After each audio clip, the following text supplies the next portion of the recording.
सुधांशु जी, देखिए, अखिलेश जी बेचारे बहुत कोशिश कर रहे हैं कि जो दिग्विजय सिंह जी ने अन्य लोगों ने कहा उसको लपेटने का प्रयास किया जाए, मगर एक कहावत होती है कि बिगड़ी बात बने नहीं, लाख करो किनकोए, रहीमन बिगड़े दूध को मथे न माखन होए। अब जो बात अखिलेश जी ने कहने का प्रयास किया, तो माननीय अडवाणी जी के साथ आपको ध्यान रखना चाहिए, जब उनको पीएम प्रोजेक्ट किया गया तो वो 82 वर्ष के थे। विश्व के इतिहास में कोई व्यक्ति ऐसा बताइए जो 82 ईयर्स की एज में पीएम प्रोजेक्ट हुआ, और वो सांसद रहे 92 की एज तक। अखिलेश जी 92 की एज तक सांसद रहे। उसके बाद अब स्वाभाविक रूप से अब उनका मतलब कोई स्थिति उतना स्वास्थ्य नहीं था कि सक्रिय राजनीति में रह सके, तो 92 की आयु तक सांसद रहने वाले गिने चुने लोग होंगे। तो इसलिए उनके सम्मान और असम्मान की जो बात है उसको आप जो कहने का प्रयास कर रहे हैं, मगर जो बात दिग्विजय सिंह जी ने कही थी, धरती के धरातल से शुरू होकर और उस ऊंचाई तक भारतीय जनता पार्टी का कार्यकर्ता पहुंचता है। मैं एक छोटा सा उदाहरण कहना चाहता हूं। अभी हमारे नए राष्ट्रीय अध्यक्ष बने तो आप लोगों को आइडिया ही नहीं था, आप लोग कह रहे ये कहां से आ गए। मैं आज पूछना चाहता हूं, 2047 में भारत का जिस समय अमृतकाल समाप्त होगा, कोई नहीं बता सकता कि भाजपा का अध्यक्ष कौन होगा, मगर दावे के साथ बताया जा सकता है कि कांग्रेस पार्टी यदि रही तो अध्यक्ष अथवा हाई कमांड, क्योंकि यहां अध्यक्ष से ऊपर भी हाई कमांड होता ना। खड़गे जी अध्यक्ष होकर भी अपने राज्य के मुख्यमंत्री के बारे में बोले हाई कमांड तय करेगी, वो इन्हीं की पार्टी का होगा, वो इन्हीं परिवार का होगा। समाजवादी पार्टी में भी उसी परिवार का होगा।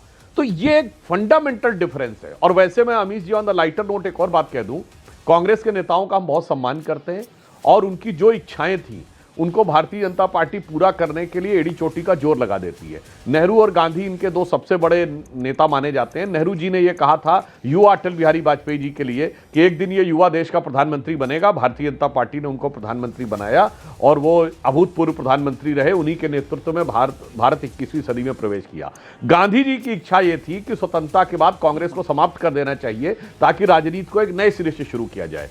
अगर भगवान ने चाहा तो मोदी जी के कार्यकाल में वो जो गांधी जी की इच्छा थी वो भी मोदी जी पूरा करके दिखाएंगे। तो मुझे लगता है कि कांग्रेस के बड़े नेताओं के जो संकल्प थे उसे साकार करने का काम भी हमारी पार्टी के नेता करेंगे। Okay okay, Akhilesh ji. अमीश जी, जब आदरणीय प्रधानमंत्री मोदी जी आए थे सत्ता में तो उन्होंने कहा मुझे सिर्फ 5 साल का वक्त दीजिए। फिर उन्होंने एक डेडलाइन फिक्स की 75 साल के दायरे में आने वाले को कितने लोगों को जो है उन्होंने पदमुक्त कर दिया। केंद्रीय मंत्री, राज्यपाल, तमाम चीज़ों से पदमुक्त कर दिया। उसके बाद अपनी जब बारी आई 75 की तो मोहन जी और मोदी जी दोनों लोगों ने आपस में गलबहियाँ कर ली, काम खत्म हो गया। तो कितने वादे के पक्के हैं, कितने बात है। दूसरी बात, जिस परिवार का आप जिक्र कर रहे हैं ना, उस परिवार ने शहादतें दी हैं और 3 सरकारें दिल्ली में बनी लेकिन प्रधानमंत्री पद नहीं स्वीकारा। यहाँ पे आप लोगों को तो सिर्फ मोहर चाहिए, रबर स्टैंप चाहिए। आपने एक रबर स्टैंप अभी ढूंढ करके बिहार से लाए हैं एक। और जहाँ तक रही बात सर्वे सर्वा, वो तो नागपुर घराना है, पर्ची आती है, आप लोगों को नहीं पता होता है, आप लोगों के ऑब्जर्वरों को भी नहीं पता होता है कि इस पर्ची में क्या किसका नाम है। उसी समय खोला जाता है, खोल के देखते में अगल बगल वाले स्वयं भी आश्चर्यचकित हो जाते हैं कि अरे भाई ये कौन सा नाम आ गया। तो ये जो नागपुर घराने से पर्ची आती है, जो सर्वे सर्वा हुई है, वही एक परिवार ऐसा है कि जो इस देश को, जिस देश को इतने ज्यादा अराजकता में झोंके जा रहा है। परिवार की आप बात कर रहे हैं, आप बोल रहे हैं कि इनके परिवार के आज तो परिवार में शहनाई बज रही है, उसकी शुभकामनाएं भी दीजिए अखिलेश जी को। देखिए, और प्रियंका जी के सपुत्र परिणय सूत्र में बंधने जा रहे हैं, उनकी सगाई हो रही है, बधाई तो दीजिए कम से कम। देखिए, इनकी पार्टी की सोच और हमारे में बिल्कुल उनको बहुत तहे दिल से बधाई है, मगर प्रियंका जी को अधिक बधाइयां मिलने के भी बहुत सारे मीनिंग निकल सकते हैं। और फिर ये भी एक विचार हो सकता है, आप क्यों उसकी चिंता कर रहे हैं? ये तो विवाह की, ये तो मंगल कार्य की विवाह, ये तो मंगल कार्य की बधाई होती है, सगाई हुई है, बधाई देनी चाहिए। आज भी आप इन्हीं के परिवार के पीछे पड़े हैं। आनंद दुबे आज की लुटिया डुबाने में लगे। बधाई नहीं, सुनिए अमीश जी, इनके यहां जो मंगल कार्य होता है उसमें भी राजनीतिक निहितार्थ होता है। आप याद करिए कि जब प्रियंका जी के बेटे पैदा हुए थे तो कहा गया था भारत के भविष्य का प्रधानमंत्री हो गया। प्रॉब्लम क्या है कि हमारे यहाँ अध्यक्ष चुनना पड़ता है, ढूंढना पड़ता है और जमीन से ऊपर धीरे धीरे ऊपर आता है। यहाँ पैदा होते ही तय हो जाता है वो यही अध्यक्ष होगा। तो इसलिए मैं कह रहा हूं वो बधाई है और बधाई के साथ व्यक्तिगत भी है, और जो लोग उसमें राजनीतिक निहितार्थ निकालना चाहें तो वो भी है। मगर मैं अखिलेश जी की बात को बताना चाहता हूं, कहते बड़ा त्याग किया।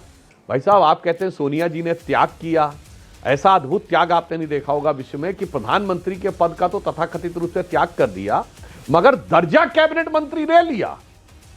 मतलब मंत्री पद से भी नीचे होता दर्जा कैबिनेट मंत्री, नेशनल एडवाइजरी काउंसिल का चेयरमैन दर्जा कैबिनेट मंत्री था। और सुनिए, वो दर्जा कैबिनेट मंत्री ऑफिस ऑफ प्रॉफिट था। का त्याग करके ले ले। पूरे नहीं, 75 साल हो गए तो मोदी जी से कहिए कि वो भी प्रधानमंत्री पद का त्याग कर दें अपने वादे के मुताबिक। बिलबिलाने लगे, एक दर्जा बिलबिलाने लगे। अब नहीं, भैया आपने कहा तो मैंने आपको याद दिला दिया कि आपको जरा याद दिला दिया मैंने। अरे भाई, पूरी बात होने दर्जा और भी बहुत लेना कुछ याद आप आएगी। लगे याद प्रपोज कर करोगे याद तो हर बात याद 75 साल आएगी। उन्होंने कहा था।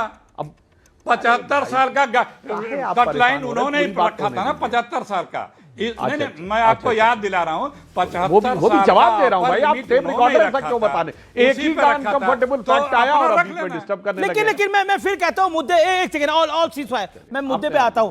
आपके दौरे हुकूमत में सुधांशु त्रिवेदी, एक मिनट। नफरत बढ़ती जा रही है, क्या हुआ है उत्तराखंड के अंदर, और उसको कवर अप करने की कोशिश हुई, वहां पर एफआईआर रजिस्टर नहीं हुई, उनका परिवार बोल रहा है, तो कहीं ना कहीं नफरत का एंगल बढ़ता जा रहा है आपके दौरे हुकूमत में, इसका जवाब। पहले मैं अखिलेश जी की बात को बच के नहीं जाने दूंगा जो डिस्टर्ब करने का प्रयास किया। कैबिनेट मिनिस्टर का रैंक लिया सोनिया जी ने, और वो भी ऑफिस ऑफ प्रॉफिट था। ऑफिस ऑफ प्रॉफिट के लिए 2006 में इस्तीफा देना पड़ा, और उसके बाद कितना अभूतपूर्व त्याग था कि सरकार ने संविधान संशोधन कर दिया जैसे ही उनको इस्तीफा देना पड़ा, ताकि जब दोबारा चुन के आए तो वही ऑफिस ऑफ प्रॉफिट दर्जा कैबिनेट मंत्री रह ले। ऐसा अभूतपूर्व त्याग आपने दुनिया में दूसरा उदाहरण नहीं देखा होगा। अब मैं दूसरा जवाब देना चाहता हूं जो अमीश जी आपने उठाया। जहां तक देश समाज के और विभिन्न विभिन्न प्रांतों के बीच में सामंजस्य की बात है, उसमें जो घटना हुई उसके बारे में हमारे मुख्यमंत्री पुष्कर सिंह धामी जी ने उस संबंधित परिवार से, पिता से, उस बेटे के पिता से बात की और पूरा आश्वासन दिया कि उन लोगों पे कड़ी कड़ी कार्रवाई की जाएगी। और जहां तक पूर्वोत्तर के लोगों की बात है, मैं याद दिलाना चाहता हूं, हमारे संघ के प्रचारकों की हत्याएं हुई हैं।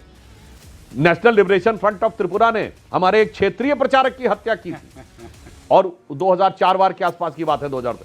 वो बलिदान देकर इस देश को एक रखने का काम किया है। क्या आप लोग बात करते हैं कि इस विषय के ऊपर? हाँ, सरकार ने, जिसने भी ये घटना की है, वो देश की एकता को तोड़ने के लिए इस प्रकार की बहुत षड्यंत्रकारी शक्तियां इस समय देश में सक्रिय हैं, जो प्रांतों के बीच में मतभेद पैदा करना चाहते हैं, जैसे तमिलनाडु के मंत्री। सुनील यादव बीजेपी कह रही है कि शक्तियां हैं जो इस तरह की नफरत की खाई को पैदा करना चाहती है। Sunil Yadav, reply to this.